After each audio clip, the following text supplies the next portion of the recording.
Bramayugam the age of madness 2024 most anticipated സിനിമകളിൽ ഒന്നായിരുന്നു. Black and വൈറ്റിൽ cinema റിലീസാകുന്നു എന്നുള്ളതാണ് എന്നെ ഈ ഒരു സിനിമ കാണാനായിട്ട് പ്രേരിപ്പിച്ചത്. കാരണം ഒരു മലയാള സിനിമ തിയേറ്ററിൽ പോയി ബ്ലാക്ക് ആൻഡ് വൈറ്റിൽ കാണണം എന്നുള്ളത് കുറേ നാളുകൊണ്ട് ആഗ്രഹമായിരുന്നു, വലിയൊരു ആഗ്രഹമായിരുന്നു. അത് ഫൈനലി സാധിച്ചു എന്ന് വേണമെങ്കിൽ പറയാം. അപ്പോൾ ഈ ഒരു സിനിമയുടെ ഓരോ അപ്ഡേറ്റ് വരുന്ന സമയത്ത്, ഈവൻ ഒരു പോസ്റ്റർ വരുന്ന സമയത്തും നമ്മളെ ഭയങ്കരമായിട്ട് എക്സൈറ്റ് ചെയ്യുന്ന രീതിയിലാണ് ഓരോ പോസ്റ്ററും റിലീസ് ചെയ്തുകൊണ്ടിരുന്നത്. മമ്മൂക്കയെ മാത്രം കാണിച്ച് ആ ഒരു സിനിമയെ പ്രൊമോഷൻ ചെയ്യുക എന്നുള്ളതായിരുന്നു ഇവരുടെ ഏറ്റവും വലിയ ലക്ഷ്യം.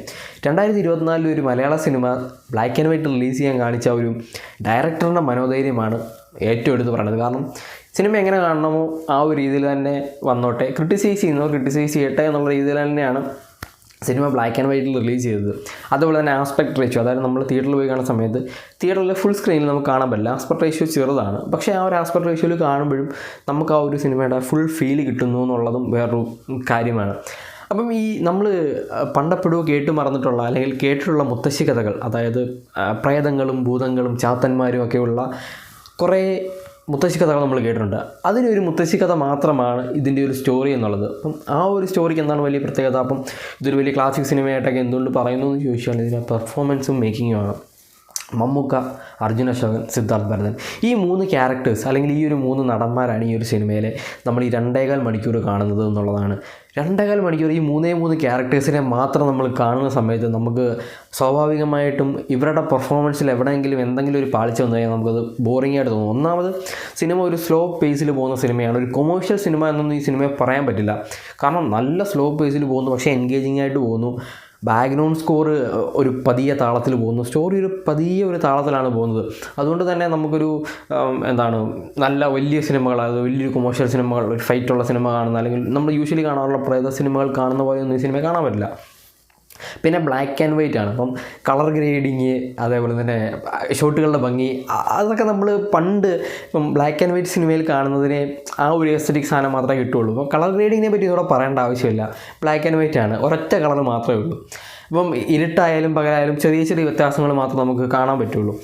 അപ്പം ഈ ഒരു സിനിമ കാണുന്ന സമയത്ത് എനിക്ക് ഏറ്റവും പെർഫോമൻസിൽ ഇപ്പം 3 പേരുടെ പെർഫോമൻസ് നല്ലതാണ്. പക്ഷെ മമ്മൂക്ക എന്നുള്ളൊരു നടനെ എടുക്കുകയാണെങ്കിൽ അർജുൻ അശോകനും സിദ്ധാർത്ഥ് ഭരതനേക്കാൾ ഒരു 10-20% മേളിൽ നിൽക്കും. 20 അല്ല, ഞാൻ വെറുതെ പറഞ്ഞാൽ നല്ല രീതിയിൽ പുള്ളിയുടെ പെർഫോമൻസ് വേറെ ലെവലിൽ നിൽക്കും. അപ്പോൾ ഈ മമ്മൂട്ടി എന്ന നടൻ്റെ കൂടെ അഭിനയിച്ച് പിടിച്ച് നിൽക്കുക എന്നുള്ളതാണ് ഈ 2 നടന്മാർക്കുള്ള ഏറ്റവും വലിയ ചലഞ്ചിങ് ആയിട്ടുള്ള സാധനം. പക്ഷേ അർജുൻ അശോകനൊക്കെ നല്ല പെർഫോമൻസാണ്, സിദ്ധാർത്ഥ് ഭരതനും അതേപോലെ തന്നെ പെർഫോമൻസാണ്. അപ്പം ഈ ഒരു കൊടുമൺ പോറ്റി എന്ന് പറയുന്ന ക്യാരക്ടർ, അതിപ്പം സിനിമയുടെ ഓരോ അപ്ഡേറ്റ് സമയത്തും ഇതിൻ്റെ ഓരോ പോസ്റ്ററുകൾ ഇറങ്ങുന്ന സമയത്തും നമ്മളെ വല്ലാണ്ട് ആകർഷിച്ചത് മമ്മൂക്കയുടെ ഒരു ലുക്കും ആ ഒരു ചിരിയുമാണ്. ഒരു ഈവിൾ സ്മൈലാണ് ഇതിനകത്ത് ഏറ്റവും ഭയങ്കരമായിട്ടുള്ളത്. അത് ഈ ഒരു സിനിമയിൽ ചില സമയത്ത് വരുമ്പോൾ നമുക്ക് ഇതെന്ത് നെഗറ്റീവ് റോളാണ് പുള്ളി ചെയ്യുന്നതെന്ന് തോന്നിപ്പോവും. അപ്പം ആ ഒരു കൊടുമൺ പോറ്റി എന്നുള്ള ക്യാരക്ടർ മമ്മൂക്കയ്ക്ക് വേണ്ടി എഴുതി വെച്ച ക്യാരക്ടറാണ്. ഇന്ത്യൻ സിനിമയിൽ ഇനി വേറെ ആരും ഈ ഒരു ക്യാരക്ടർ ഇത്ര ഭംഗിയായിട്ട് ചെയ്യുമെന്ന് എനിക്ക് തോന്നിയിട്ടില്ല. അത്രയ്ക്ക് ഗംഭീരമായിട്ട്, അതായത് ഇപ്പം ലാലേട്ടൻ നോക്കുകയാണെങ്കിൽ പുള്ളി ഡാൻസ് കളിക്കും, ഫൈറ്റ് ചെയ്യും, അതൊക്കെ കറക്റ്റാണ്. പക്ഷെ ഇങ്ങനെ ഒരു റോള് ചെയ്യാൻ മമ്മൂക്കയെ കഴിഞ്ഞിട്ടേ ഉള്ളൂ, വേറെ ആരും. കാരണം ഇത് ആ ഒരു വോയിസ് മോഡുലേഷൻസ്, അതായത് ഡയലോഗ്സിലെ വോയിസ് മോഡുലേഷൻസും മുഖത്ത് വരുന്ന ചില എക്സ്പ്രഷൻസും ഒരു നെഗറ്റീവ് ഷെയ്ഡുള്ള സ്മൈലും വേണം ഈ ഒരു ക്യാരക്ടറിന്. ഇത് മമ്മൂക്കയ്ക്ക് മുഖത്തോട്ട് നോക്കുമ്പോഴേ അതാണ് നമ്മൾ ഇതൊരു മനുഷ്യനല്ല, ഇത് ഒരു പ്രേതവും അല്ല, ഒരു നെഗറ്റീവ് എനർജി ഉണ്ട് അവിടെ നിന്ന് നമുക്ക് ഫീൽ ചെയ്യും കൊടുമൺ പോറ്റിയെ കാണുന്ന സമയത്ത്. അങ്ങനെ ഗംഭീരമായിട്ട് ചെയ്തു വെച്ചിരിക്കുന്ന ഒരു റോളാണ് മമ്മൂക്ക കൊടുമൺ പോറ്റിയെ ചെയ്തു വെച്ചിരിക്കുന്നത്. പിന്നെയുള്ളത് അർജുൻ അശോകനാണ്. അർജുൻ അശോകൻ്റെ പെർഫോമൻസ് നമുക്ക് അറിയാവുന്നതാണ്, എന്ത് ക്യാരക്ടർ കൊടുത്താലും ചെയ്യും. പക്ഷേ ഈ ഒരു ക്യാരക്ടർ തുടക്കം മുതൽ അവസാനം വരെയും ഉള്ളിൽ ഭയമുള്ള ഒരു ക്യാരക്ടറാണ്. അതായത് പേടിയോടുകൂടി ജീവിക്കുന്ന, ഇപ്പം പറയുകയാണെങ്കിൽ ഒരു മനയിൽ ചെന്ന് അകപ്പെട്ടു പോകുന്നു, അവിടെ നിന്ന് രക്ഷപ്പെടാൻ കഴിയുന്നില്ല, അപ്പം ജീവന് തന്നെ ആപത്തായിട്ടുള്ളൊരു സ്ഥലത്ത് നിൽക്കുമ്പം എല്ലായിടത്തും പേടിയാണ്.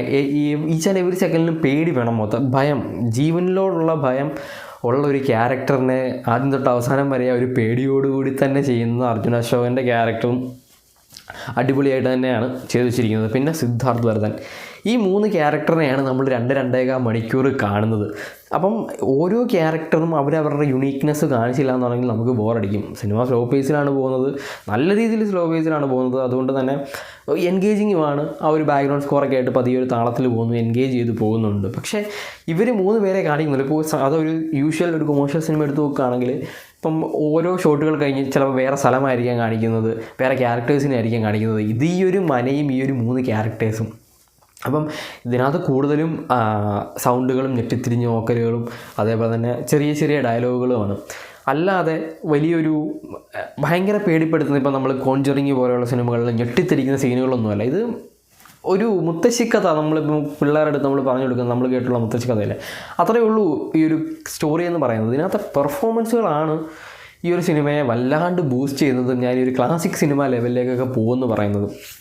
ഏജ് ഓഫ് മാഡ്നസ് എന്ന് പറയുന്നത് പോലെ തന്നെ മമ്മൂക്കയുടെ ഒരു പൂണ്ട് വിളയാട്ടമാണ് ഈ ഒരു സിനിമയ്ക്കകത്ത് കാണുന്നത്. അപ്പം ഇതിനകത്ത് അല്ലാണ്ട്, അതായത് ഈ ഒരു 3 ക്യാരക്ടർ അല്ലാണ്ട് കാണിക്കുന്നത് ഒരു യക്ഷിയായിട്ട് അമാൽഡ ലിസ് ഉണ്ട്, അതേപോലെ തന്നെ മണികണ്ഠനുണ്ട്. ആദ്യത്തെ ഒരു 5 മിനിറ്റിൽ കാണിക്കുന്നുണ്ട്. ഈ 2 ക്യാരക്ടേഴ്സും ഒരു കൂടുതൽ എന്ന സ്ക്രീൻ പ്രസൻസ് ഒരു 1 to 2 മിനിറ്റ്സ്, അതിൽ കൂടുതലൊന്നുമില്ല. ബാക്കി മൊത്തം ഇവരാണ്.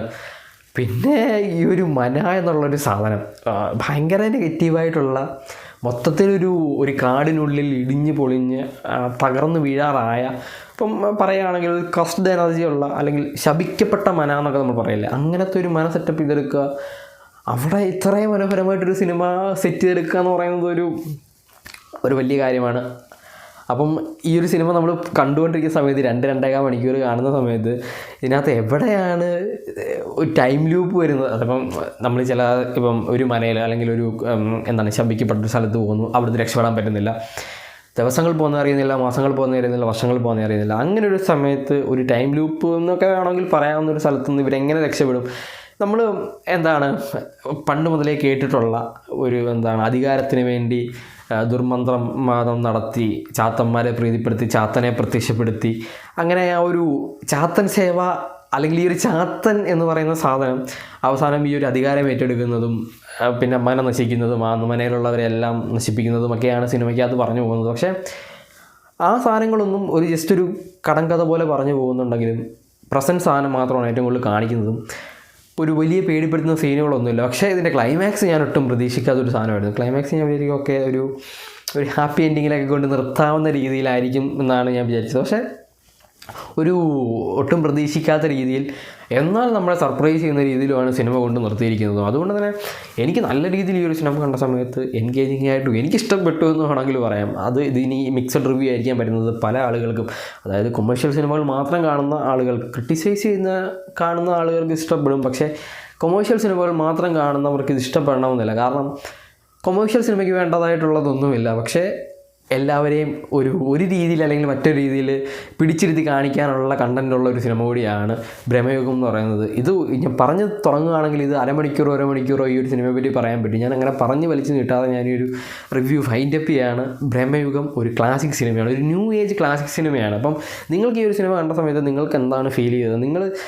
നിങ്ങൾക്ക് ഇഷ്ടപ്പെട്ടോ അല്ലെങ്കിൽ നിങ്ങൾക്ക് നെഗറ്റീവായിട്ട് എന്തെങ്കിലും തോന്നിയോ? നിങ്ങൾ ഇങ്ങനെയുള്ള സിനിമകൾ ഇഷ്ടപ്പെടുന്ന ഒരാളാണോ എന്നുള്ളത് നിങ്ങൾ ജസ്റ്റ് കമൻറ്റ് ചെയ്യുക. പിന്നെ വീഡിയോ ഇഷ്ടപ്പെട്ടാൽ ലൈക്ക് ചെയ്യുക, ഷെയർ ചെയ്യുക, സബ്സ്ക്രൈബ് ചെയ്യുക. നമുക്ക് അടുത്ത വീഡിയോയിലാണ്. ബൈ.